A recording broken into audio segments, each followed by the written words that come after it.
Pourquoi le procès de Elon Musk contre Sam Altman va être, selon moi, fondamental pour l'avenir de l'humanité.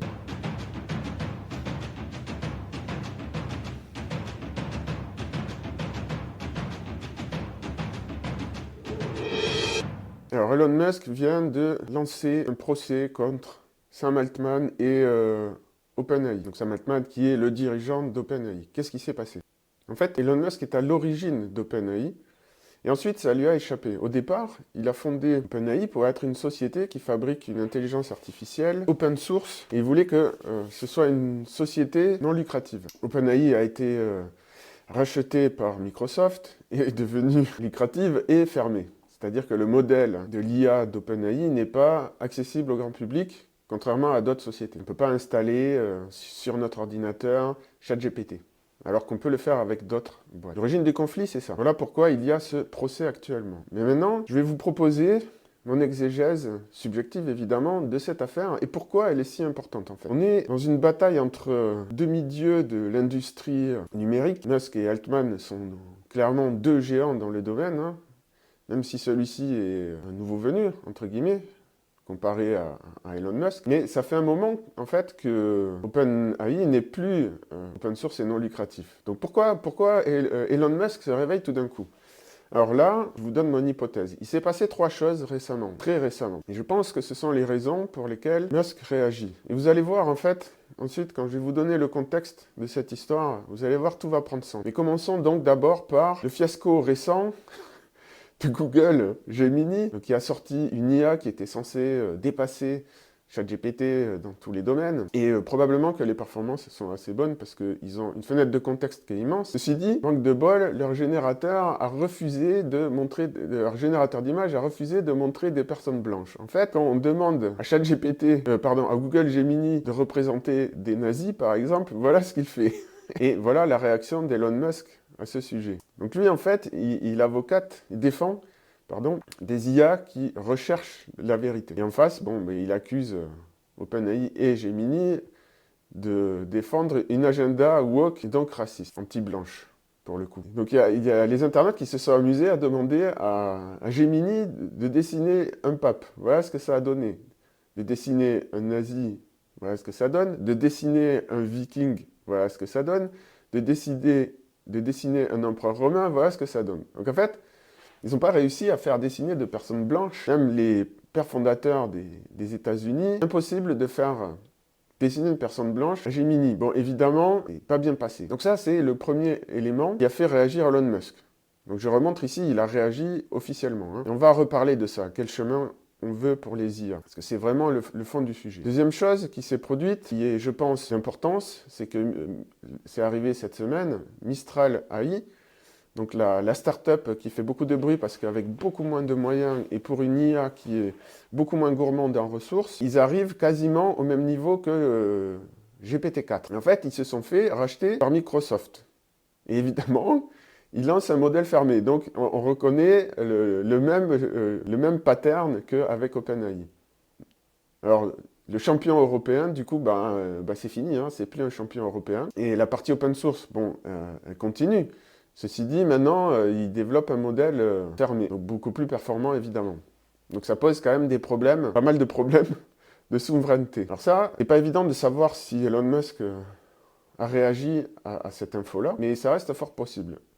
Et enfin, la dernière nouvelle récente, c'est que Sam Altman a fait une tournée récemment pour demander 7000 milliards de dollars pour investir dans les futures puces qui vont permettre de faire tourner les prochaines intelligences artificielles. Probablement pas GPT-5, qui a priori devrait arriver dans l'année et qui tourne déjà, mais pour les versions suivantes. Alors maintenant, on va regarder le contexte de cette histoire. C'est là où vous allez comprendre pourquoi je vous parle d'enjeux colossaux pour l'avenir de l'humanité. D'abord, c'est pas moi qui le dis, mais ensuite, vous allez voir que c'est quand même assez, réaliste en fait. Hein, les enjeux sont là. Alors en fait, pourquoi Elon Musk a fondé OpenAI?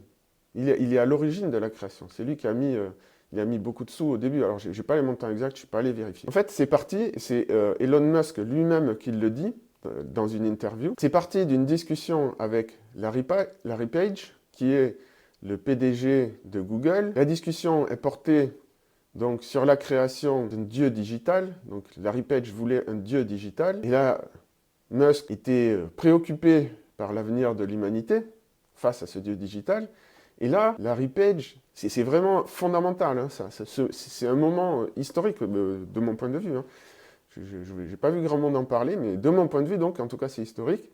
Larry Page a traité, Musk de spéciste. Si vous voulez, si vous ne connaissez pas le mot, c'est un peu comme le traité de raciste, mais à l'échelle des espèces. Donc, Larry Page a accusé Elon Musk de défendre les humains, au final, de prendre le parti des humains.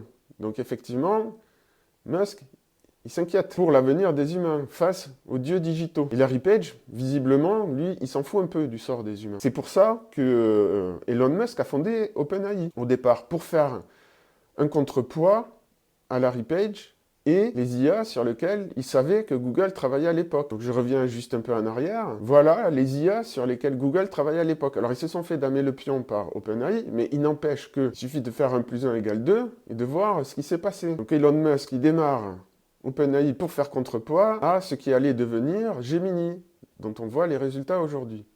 Voilà le départ de cette histoire. Maintenant, on va continuer. Où est-ce qu'on en est aujourd'hui? Je vais vous donner quelques news qui ne concernent pas ChatGPT directement. Mais là, on a un partenariat qui vient d'être signé entre OpenAI, Figure AI et Microsoft. Encore Microsoft. Et c'est une start-up robotique. Je ne vais pas m'étendre là-dessus, mais l'idée, en fait, c'est de faire fonctionner ChatGPT sur des robots.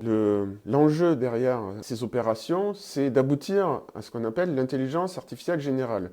ChatGPT aujourd'hui est surtout doué pour le texte. Il commence à être doué aussi pour la vision et l'audition, bon, surtout avec GPT-5 et Sora qui arrivent. Donc là, on est en train de franchir un palier, mais le palier suivant, ce sont des robots donc, qui vont mêler en fait la vision, l'audition, le toucher et la linguistique.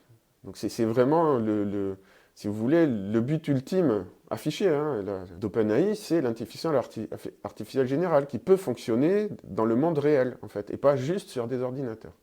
Alors en ce moment, il y a beaucoup de news qui passent dans les journaux sur la technologie, sur toutes sortes de robots humanoïdes qui font exploit après exploit. Donc là, c'est un autre robot, c'est pas le même que celui d'avant. Hein. Phoenix a démontré des capacités d'habileté et de vitesse qui commencent à se rapprocher de ce que fait un humain. Alors ça ne veut pas dire qu'il est capable de faire tout ce qu'on fait nous. Voilà une autre société. Vous montrez un peu la dextérité des robots actuels. Donc le contexte dans lequel on se situe, c'est d'une part la création d'un dieu digital, d'autre part l'arrivée des intelligences artificielles générales qui vont être implémentées dans des robots. Et ce qu'il faut savoir, c'est que le bridage des IA, donc en fait, quand on parle de bridage, c'est la phase d'apprentissage renforcé pour, à la base, éviter que ChatGPT ne vous donne des recettes pour fabriquer des bombes, des virus, pour vous suicider, etc., etc. Donc on comprend bien les enjeux éthiques qu'il y a derrière. Ceci dit, il y a aussi des enjeux politiques qui se sont glissés dans l'histoire. Là, on n'est plus du tout dans protéger les gens et la société d'eux-mêmes. Hein. Là, c'est autre chose. Ce sont des choix politiques pour forcer, pour modéliser, si vous voulez, la société dans un certain sens. Pour influencer la société dans un certain sens. Il se trouve que, de l'aveu même d'OpenAI, ce genre de bridage, en fait, dégrade les performances des modèles de langage, donc des chats GPT. Et plus on les bride, plus ça dégrade leur performance. Bon, il y a pas mal de littérature dessus.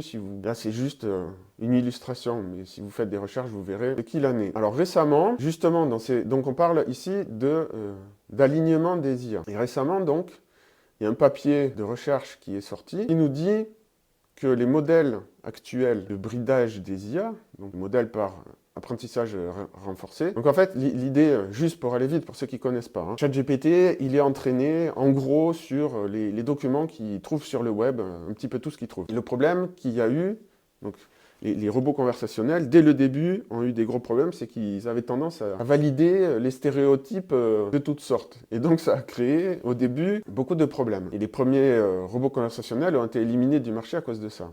Donc OpenAI a réussi à dépasser ça, donc, grâce à cette technique. Et l'idée, en fait, c'est qu'une fois que l'IA a appris sur le web, on vient derrière l'éduquer, entre guillemets. C'est-à-dire, On lui dit, bah, à tel genre de question, tu dois répondre comme ça. Donc on la force à aller dans un certain sens. Donc je vous ai dit, au départ, c'est pour éviter des problématiques d'éthique, parce que sur le web, on trouve vraiment de tout. Sauf que forcément, ça a des implications politiques, tout ça. Parce que sur qui, sur quoi, sur quel modèle de société vous allez aligner votre IA? Est-ce que vous allez l'aligner sur les valeurs des sociétés musulmanes, sur les valeurs des sociétés confucéennes, chinoises, sur les valeurs des sociétés hindoues, sur les valeurs, je ne sais pas moi, des Bushmen, pourquoi pas, même s'ils n'ont pas forcément accès à l'IA, sur les valeurs des sociétés occidentales, sur les valeurs russes? Pourquoi on va choisir une société plutôt qu'une autre, ou des valeurs plutôt qu'une autre? À moins d'assumer qu'on est impérialiste et de dire ben, c'est mon modèle qui est le meilleur et je veux l'imposer à toute l'humanité. L'idée, et ça, Sam Altman en a parlé récemment, hein, il a dit qu'il faudrait avoir des conversations désagréables sur ce sujet. Donc l'idée, ça serait de dire, l'autre alternative, c'est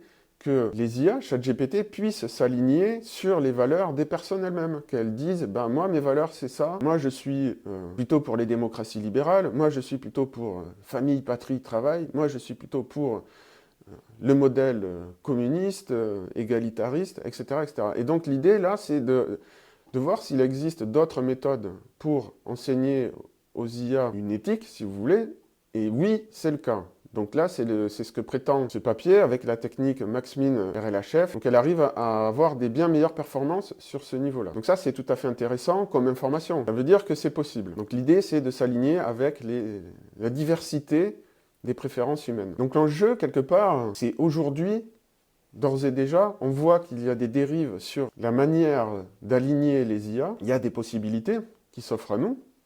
Et on est là dans la période juste avant la venue des IA générales, voire de la super IA. Puisque les IA commencent à dépasser les performances des humains dans de nombreux domaines, on peut tout à fait imaginer qu'à partir d'un moment, les IA elles-mêmes soient fabriquées par des IA, et c'est là où on aboutirait à la fameuse super IA qui nous dépasserait dans tous les domaines. Donc les enjeux, c'est effectivement, comme on l'a vu au départ, la création d'un dieu digital. Personnellement, je préfère parler de titans plutôt que de dieux, en référence à la mythologie grecque, que les titans précèdent les dieux. Les dieux sont mortels quelque part. Bon, les titans aussi, ils se font défaire par les dieux, mais les titans, si vous voulez, c'est encore plus puissant, encore plus immense. Donc ça correspond mieux, je trouve, à l'idée d'avoir des IA qui vont dominer la planète entière. Bon bref, voilà le contexte et les enjeux. Maintenant, je vais vous donner mon avis sur ce qui se passe. Clairement, je ne vais pas vous dire qui va gagner, mais je vais vous donner mon avis sur les acteurs. Donc là, il n'y a pas très longtemps, on a eu Elon Musk qui était interviewé à propos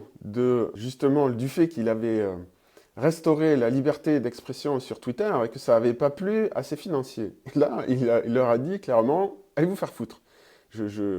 Je traduis ce qu'il a dit. Forcément, ça fait un gros buzz. Et avec le recul, donc ces investisseurs, en fait, les revenus publicitaires, pardon, c'était pas les investisseurs, c'était les revenus publicitaires qui étaient en jeu. Donc les revenus publicitaires ont chuté et apparemment, pour l'instant, c'est Musk qui a gagné concernant la liberté d'expression et les revenus publicitaires, ils sont revenus. Bon, j'ai pas tous les détails, mais en tout cas, c'était quand même, vous me pardonnerez l'expression, mais extrêmement couillu de sa part. Et c'est aligné avec le fait que Elon Musk se prétend défenseur de la vérité, il veut des IA qui cherchent la vérité, lui-même se définit comme fanatique de la vérité, et là, bah, clairement, on voit bien qu'il ose dire ce qu'il pense, donc il est aligné avec cette idée de vérité. De l'autre côté, on a Sam Altman, récemment, qui a été viré temporairement, mais à l'époque on ne savait pas si ça allait être définitif ou pas, de son rôle de PDG d'OpenAI. Donc on ne sait pas ce qui s'est passé, clairement. On n'a eu que des rumeurs, des spéculations, on ne sait pas. Et en fait, pendant cette crise, et même après, d'une manière générale, à chaque fois que j'ai écouté des interviews de Sam Altman, il ne dit jamais un mot plus haut que l'autre. Il ne critique jamais. Si vous voulez, pour caricaturer, pendant qu'il était en train de se faire virer, c'était « oui, mais de toute manière, tout le monde est gentil, et ça va bien se passer, on va trouver une solution. » Alors que clairement, il y avait des enjeux assez énormes. Et là, sur Twitter, il y a quelqu'un qui a retrouvé un post donc, du 21 mai 2019 où il dit « Parier contre Elon est historiquement une erreur. Et c'est généralement le meilleur produit qui gagne. » Donc là, clairement, aujourd'hui, qu'il le veuille ou non, Sam Altman se retrouve face à Elon Musk, face à quelqu'un dont il disait justement de ne pas parier contre lui. Alors je ne sais pas comment ce procès va tourner, mais bon, clairement, pour moi, donc là, c'est mon avis personnel, hein, Je ne connais ni Elon Musk, ni Sam Altman, ce sont des géants dans cette histoire. Mais pour moi, il y a quand même Elon Musk qui défend la vérité, et Sam Altman, je ne peux pas m'empêcher de le trouver assez hypocrite. Ça m'a frappé dès le début, j'ai été étonné. Sa gestuelle est très contrôlée, le ton qu'il emploie est très travaillé. Les mots qu'il choisit avec soin vont toujours dans un sens un peu lénifiant. Donc immédiatement, ce n'est que mon opinion, mais en tant que yogi qui travaille depuis des années sur la clarté mentale, moi j'ai mes voyants rouges qui s'allument dans ces cas-là. Donc ça ne veut pas dire que c'est Musk qui va gagner, ça ne veut pas dire que c'est Musk qui est le gentil dans l'histoire, je vous donne juste mon avis sur la question. Voilà, moi j'ai un biais pour Elon Musk, clairement je fais partie de la team Elon dans cette histoire. Peut-être que je me trompe, mais je vous donne mon parti pris là-dedans. Alors maintenant on va parler un peu plus des enjeux généraux autour donc, de ce procès. En 2050, le monde va être très différent de ce qu'on connaît aujourd'hui, d'une manière ou d'une autre. Et je pense que ce procès va être déterminant pour la suite. Pourquoi? Parce qu'en fait, si on regarde historiquement ce qui s'est passé, dans des situations un peu similaires où on avait des choix, ce que j'appelle des choix historiques à faire. Par exemple, après la Révolution française, quand on a écrit la Constitution, chaque mot de la Constitution allait avoir un impact majeur sur la suite des événements. On n'allait pas réécrire des constitutions des 5 minutes, même si on peut les amender, il y a quand même un impact. C'est-à-dire qu'une fois que c'est mis en place, c'est difficile de revenir derrière. Regardez aujourd'hui, ça ne viendrait à l'idée de personne de remettre en cause la Constitution française. Même si, oui, certains parlent de 6e Constitution, mais ça ne revient pas sur les fondamentaux qui sont dedans. Il ne s'agit pas de partir sur autre chose, mais de corriger en fonction de l'époque. Donc les choix qui vont être faits aujourd'hui sur l'alignement des IA risquent d'être déterminants pour la suite. Ça va être difficile ensuite de défaire les choix qu'on va faire aujourd'hui. Si on décide d'avoir des IA woke, ça va être compliqué de revenir en arrière. Et c'est précisément le débat qu'il y a aujourd'hui entre deux tendances à Silicon Valley, les effectifs altruistes, les altruistes efficaces et les accélérationnistes efficaces. Donc les premiers disent qu'il faut aligner les IA sur les intérêts humains, et les deuxièmes disent non, il faut laisser le marché s'occuper des IA et ne pas chercher à les réguler.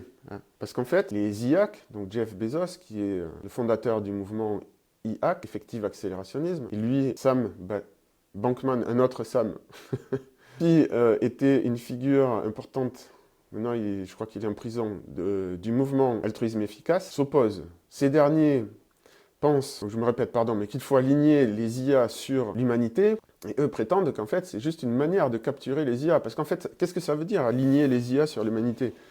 Aligner les IA sur les conceptions de qui, finalement? Donc on retombe sur tout ce que je vous ai expliqué précédemment, le débat sur les IA woke, les pertes de performance, la manière d'aligner les IA sur les préférences de chacun ou pas. C'est ça la vraie question, c'est ça le vrai enjeu. Donc d'ici 2050, on sera stabilisé probablement avec des IA généralistes ou une super IA qui seront alignées d'une manière ou d'une autre. Et l'enjeu, c'est aujourd'hui qui se décide. Et donc clairement, le discours côté altruiste efficace, c'est de dire les IA vont nous amener à nous autodétruire, les IA vont nous détruire, pardon. Donc en gros, donnez-nous le contrôle des IA. Ou donnez-le au gouvernement. C'est à ça que ça revient. Et en face, donc, ils ne sont pas du tout d'accord, évidemment. Alors moi, personnellement, je pense que le problème, ce n'est pas du tout l'alignement des IA, c'est l'alignement de l'humanité. Comment l'humanité va s'aligner, elle, aux IA et à l'IA généraliste. Je pense que si les IA sont alignées par des États, mais en fait, en vrai, c'est par des bureaucraties et par des philosophes qui vont imposer un modèle du monde, on prend des énormes risques. Le risque, c'est de donner le pouvoir quasiment absolu à une toute petite oligarchie. Alors effectivement, dans l'autre cas, si on laisse les IA dans le contrôle des marchés, il y a aussi des risques, c'est sûr. Mais face au premier, je pense qu'il n'y a pas photo. Et donc, en gros, c'est la probabilité de 1984 face à la probabilité de la destruction par les IA.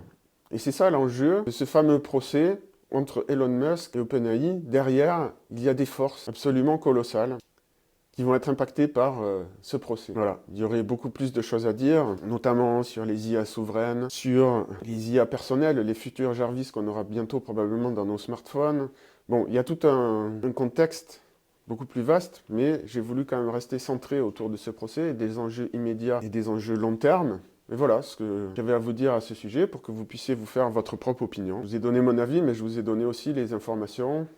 Peut-être qu'on peut les avoir aujourd'hui sur ce sujet-là. Voilà, n'oubliez pas de liker et de partager. Et si vous avez une opinion différente, ça m'intéresse de la connaître sur cette affaire. Vous pensez qu'il y a d'autres enjeux, si vous n'êtes pas d'accord sur mon analyse des personnalités des deux protagonistes, ou si vous pensez que les IA doivent être régulées par des comités de sages ou je ne sais quoi, bah dites-le, c'est un débat ultra important, il faut qu'on y participe même à notre petit niveau, même si on n'aura pas forcément une grosse influence sur tout ça. Je pense que c'est l'un des débats, sinon le débat de société le plus important que l'on puisse avoir actuellement, avec la question de la dénatalité, pour laquelle j'ai consacré une vidéo récemment, qui me semble les deux thématiques les plus importantes pour l'avenir de l'humanité globalement. Je pense que ça dépasse en importance tous les autres débats qui sont présents dans les sphères médiatiques et politiques. Donc évidemment, je suppose que vous avez votre propre opinion, et ce que je vous propose, c'est de faire un peu d'accélération cognitive sur ce sujet et d'essayer d'aborder la question avec un petit peu de méthode. Dans ce débat, vous avez vu, il y a deux camps principalement qui s'opposent. Alors, on pourrait se dire qu'une pratique intéressante, ça serait de faire la visualisation négative, et que pratiquée par les stoïciens, d'envisager le pire scénario, ou à l'inverse, d'envisager le meilleur scénario possible. Une autre pratique qui pourrait être intéressante est l'écoute active. Donc c'est en quelque sorte, sans aller jusqu'au débat, de discuter avec quelqu'un qui a un point de vue opposé au vôtre, et d'écouter ses arguments et de l'aider à pousser ses arguments le plus loin possible, sans forcément s'y opposer, pour après pouvoir réfléchir de son côté dessus. Et là, ce que je vais vous proposer, c'est d'utiliser le voile de l'ignorance de John Rawls. C'est un philosophe moral qui est un penseur majeur dans le domaine. En fait, pour lui, une bonne manière d'approcher les questions morales, c'est de se dire, et de se positionner dans la société comme si on était n'importe qui. D'endosser le rôle, je ne sais pas, d'une simple femme de ménage, ou bien d'un dirigeant, ou alors de quelqu'un qui travaille dans une usine, ou bien d'un trader à Wall Street. Ou de se dire, comme je le disais tout à l'heure, sur les questions de l'alignement des valeurs, de s'imaginer, j'arrive dans cette société du futur où on a décidé d'aligner les IA d'une manière ou d'une autre, et si j'étais catholique dans cette société, qu'est-ce que ça donnerait pour moi? Comment je verrais les choses? Ou si j'étais agnostique, technophile, ou si j'étais simple paysan qui travaille dans une rizière, qu'est-ce que ça donnerait pour moi si je vivais dans un monde avec, d'un côté, l'IA régulée par les États, ou en tout cas une minorité oligarchique, ou de l'autre côté, si j'avais laissé les IA être régulées par les mécanismes du marché. Voilà, vous choisissez les personnages que vous voulez, mais l'idée, c'est de se mettre à la place de n'importe qui et de voir ce que ça donnerait. Je trouve que c'est une très bonne pratique d'accélération cognitive, et ça vous fera une introduction, si vous ne connaissez pas déjà le sujet, évidemment, aux questions éthiques et morales. Alors pour ma part, je me suis initié à ces questions-là à travers, au départ, le livre Zoopolis et les questions morales autour des droits des animaux. Et c'est pas pour vous inciter à lire ça, c'est juste pour dire que, en fait, les questions éthiques et morales, ça tourne souvent autour de dilemmes et c'est pas du tout facile à trancher, en fait. On doit faire des choix de société et là, clairement, on est face à un choix de société qui sera déterminant pour la suite. Et sinon, je pense qu'une bonne introduction, c'est aussi la chaîne de Monsieur Phi, qui fait de la philosophie expérimentale, c'est très intéressant. Et il a aussi quelques vidéos sur la morale qui sont une très bonne initiation, je trouve, à la réflexion autour de ces dilemmes. Je pose souvent de la morale et je pense que c'est important pour cette question déterminante pour l'avenir de l'humanité, de ne pas juste défendre son opinion instinctive sur le sujet et se jeter tête baissée dedans. Je pense que c'est bien d'avoir un petit peu de recul et d'être un minimum initié à ces questions délicates autour de la morale. Et vraiment, je trouve que le voile de l'ignorance de John Rawls est vraiment une très bonne manière d'aborder la chose. Parce qu'en l'occurrence, l'alignement des IA ou l'alignement de l'humanité aux IA va concerner justement toute l'humanité. Comme on l'a vu précédemment, la question de savoir sur les valeurs de qui on s'aligne est très importante.